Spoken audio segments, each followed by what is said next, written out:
Neive. Yo, what's going on, man? So we had a good time ripping on the road today. You got the 320 and I got the 400 Motoko. Yeah, that's right. We had some drag races out there. So just to summarize, guys, obviously Motoko took all the wins. Obviously, it didn't matter.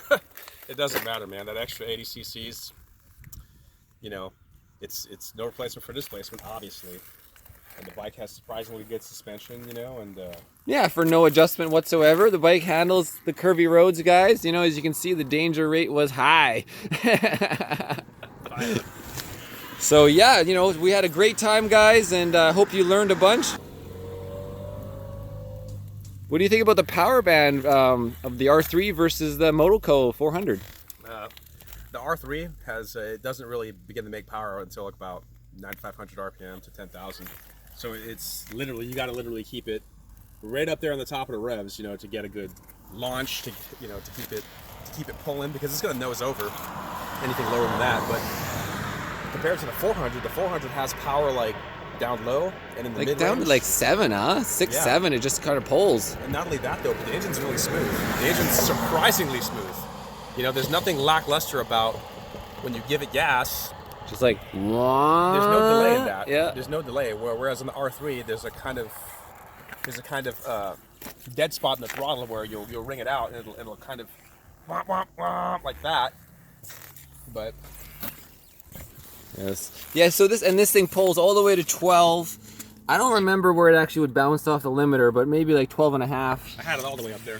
Yeah, well, of course you have to. It wasn't. It's a little bike, right? And it didn't matter. I mean, even if I jumped the start of Marcel, you know, and I maybe pulled a bike or two on him, it didn't matter. He would just catch me instantly. So there's no way that you're going to outdo somebody on a 300 R3 or any of the 300s. There's no way you're not. There's no way. Even modified, you're not. Stock bike, excellent suspension, good brakes. There's a dirt biker. Yeah, buddy. I'm hoping to come back here and go dirt biking. Sorry about that, bud. Continue on. Yeah, it has good brakes, you know, and you could use some firmer feel in the levers. Yeah, it needs some adjustment. I don't like how it's into my knuckles, but once you're riding, it doesn't really get in the way because you don't really need the brakes.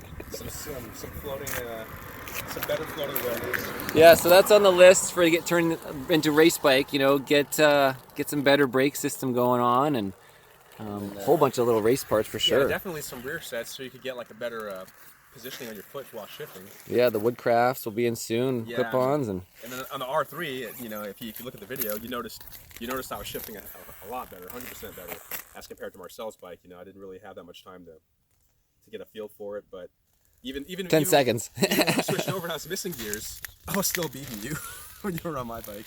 Yeah, for sure. Yeah, that was a lot of fun. These bikes, guys, are just fantastic. Here we are on what, Angeles National Forest, and if we were riding BMW S1000s, honestly, the only fun I'm gonna have is wheeling out of the corners. That's it, dude. This thing, you know, you can really just kind of like full throttle it everywhere and enjoy it.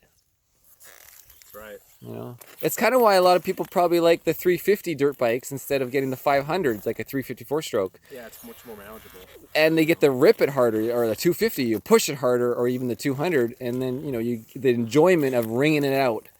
Learn a lot more too. You know, you're not afraid of the bike. Definitely not afraid of the bike.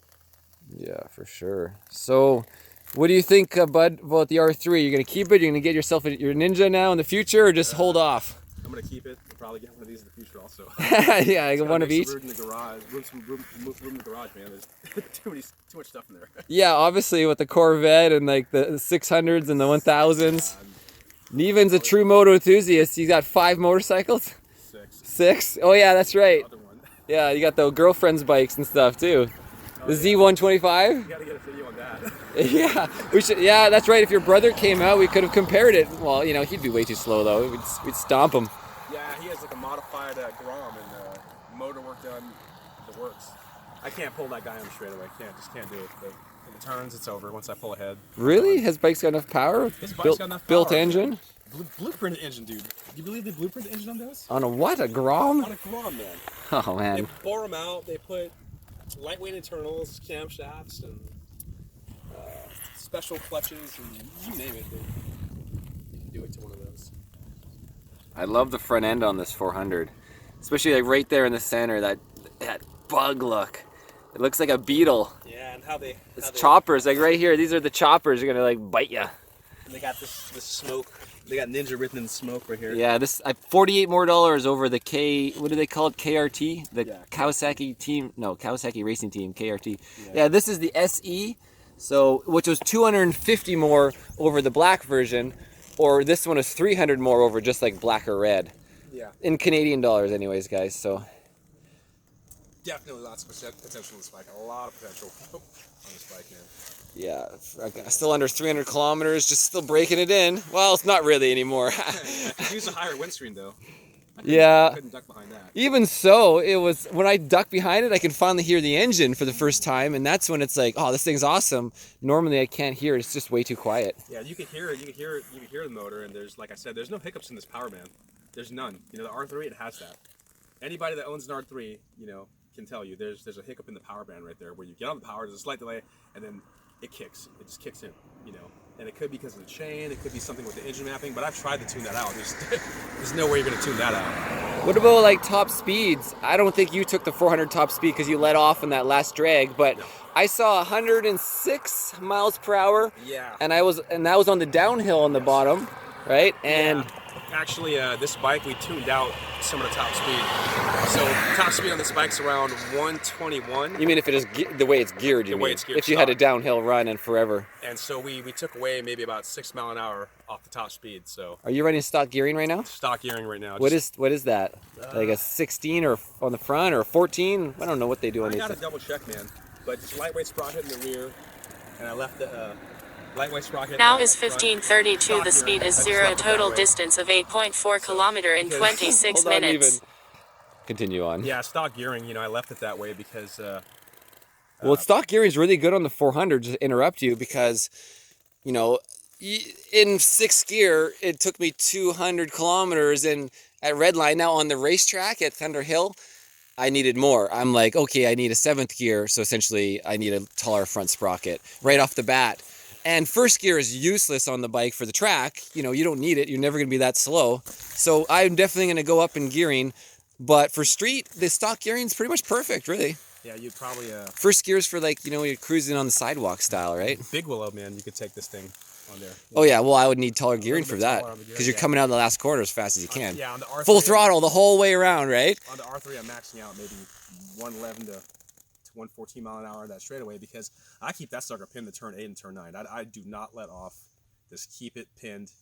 And it's funny because, you know, at high speeds, aerodynamics comes into play. So the more you hang off the bike, you could actually watch the speedometer begin to decrease in speed. You watch that tachometer start going down and you're just wondering what the heck's going on. And then you finally figure out that, hey, you know, you can't hang off as much because the wind drag comes into play big time on these bikes. So you got to stay more behind the fairing, you know. That big muffler on here. Big old stalker. A tiny little outlet too, huh? Yeah, you see how shiny it is on the inside? Oh, on the inside, yeah. And there's a 400. I'll get that Woodcraft case cover on soon enough. And oh yeah, that's a must.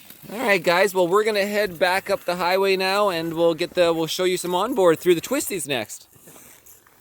Hopefully, we'll find that Corvette out there. Yeah, he might be pulled over at one of the stops. Yeah, well, if we do, we'll pull over and say, "Hey, go in front of us. See if you can hold us back." You can smell his exhaust. Yeah. You can smell of his those giant 4 pipes come out the back. All right. Thanks, Neive.